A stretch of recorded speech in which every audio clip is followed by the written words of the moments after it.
एक गांव में एक अमीर जमींदार रहता था। उसे अपने पैसों पर बड़ा घमंड था।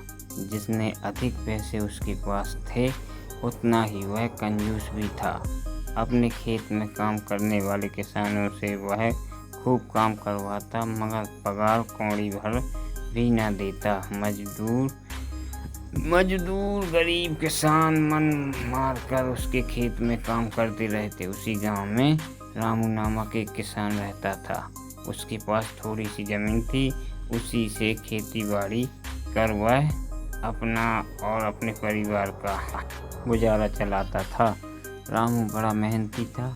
वह दिन भर अपने खेत में काम करता और अपनी मेहनत के दम पर इतनी फसल प्राप्त कर लेता कि अपने परिवार के लिए 2 वक्त की रोटी जुटा सके।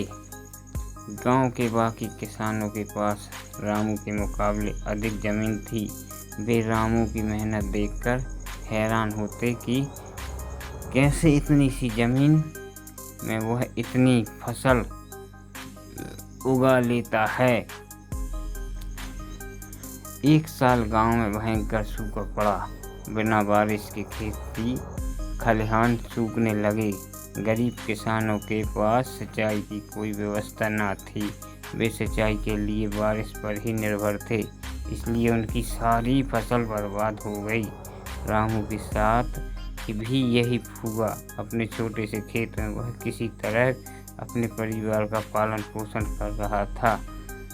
अब उनके सामने भूखे मरने की नौबत आ गई। मजबूरी के कारण वह गांव के जमींदार के पास कर्ज मांगने गए। जमींदार कंजूस तो था। उसने सोचा कि यदि उसने रामू को पैसा दिया तो वह लौटा तो पाएगा नहीं, इसलिए इसे अपने खेत में काम पर लगा लेता हूँ। मेहनती तो है ही और मजबूर भी। कम पैसों में दुगनी मेहनत करवाऊँगा। उसने रामू से कहा, देख रामू, मैं तुझे कर्ज नहीं दे सकता, लेकिन तेरी इतनी मदद कर सकता हूँ कि तुझे अपने खेत में काम पर रख लूँ। तुझे महीने के 1000 रुपये दे दिया करूँगा, पर मालिक, दूसरे किसान तो 2000 पाते हैं। रामू बोला, करना है तो कर, वरना मेरे पास किसानों की कमी नहीं है। जमींदार बोला। मजबूर रामू क्या करता, हामी भरकर घर लौट आया। अगले दिन से जमींदार के खेत में काम करने लगा। मेहनती तो वह था ही, वह खूब मेहनत और लगन से काम करता। उसने 4 महीने का काम 2 महीनों में ही कर दिया। यह देख जमींदार बहुत खुश हुआ, लेकिन इसके मन में मक्कारी जाग उठी। उसने सोचा कि 4 महीने का काम तो इसने 2 ही महीनों में कर दिया, क्यों ना इसे निकाल दूं, इससे मेरे 2 महीने के पैसे बच जाएंगे। उसने रामू को बुलाया और उससे 2 महीने के पैसे देकर कहा, रामू, यह ले तेरे पैसे, कल से मत आना, अब मुझे तेरी ज़रूरत नहीं है। ये सुनकर रामू परेशान हो गया। बड़ी मुश्किल से उसका घर चल रहा था। अब अपने परिवार का भरण पोषण कैसे करेगा।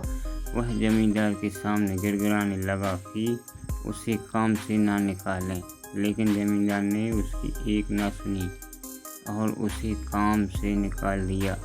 रामू आंखों में आंसू लेकर घर लौटा।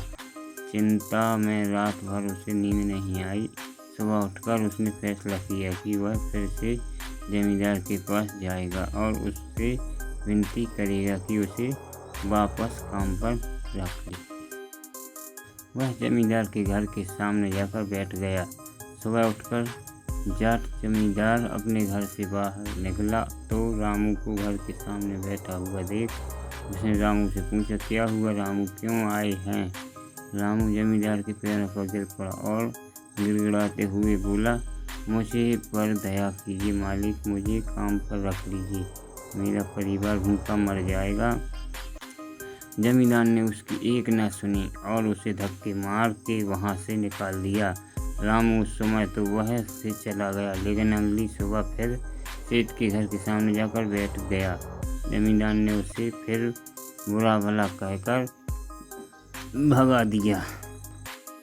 अब से रोज यही क्रम चलने लगा। रामू रोज रोज जमींदार के घर के सामने जाकर बैठ जाता और जमींदार उससे भगा देता। पूरे गांव में इस बात की चर्चा होने लगी।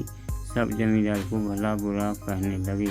तंग आकर जमींदार ने सोचा कि क्यों न कुछ दिन परिवार सहित दूसरे गांव चला जाऊं। मुझे घर पर न देखकर रामू यहाँ आना बंद कर देगा। अगले दिन वह परिवार सहित दूसरे गांव अपने रिश्तेदार के घर चला गया।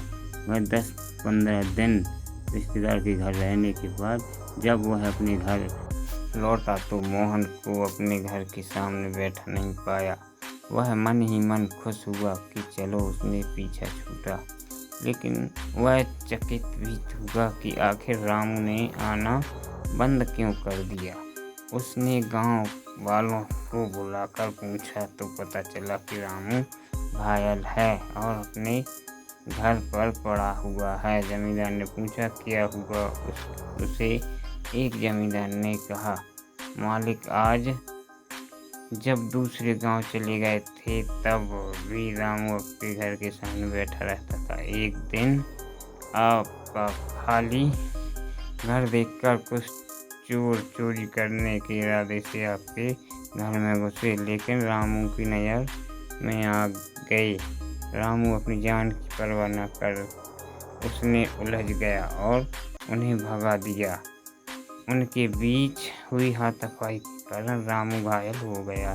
ये जानकर जमींदार को दुख पर खुद पर शर्म आने लगी कि उसने रामू के साथ कितना बुरा किया, लेकिन इसके बाद भी रामू उसके घर चोरी होने से बचाने के लिए चोरों से उलझ गया। वह पछताने लगा और रामू ने अपनी जान का परवाह न करते हुए रामू के घर पहुंचा तो देखा कि रामू बड़ी दयनीय अवस्था में चारपाई पर पड़ा हुआ है। उसके बच्चे भूख से बिलख रहे हैं। ये देख जमींदार का दिल भर आया। उसने रामू से अपने किए की माफ़ी मांगी, उसका इलाज करवाया और ठीक होने के बाद अच्छी पगार के साथ उसे फिर से काम पर रख लिया।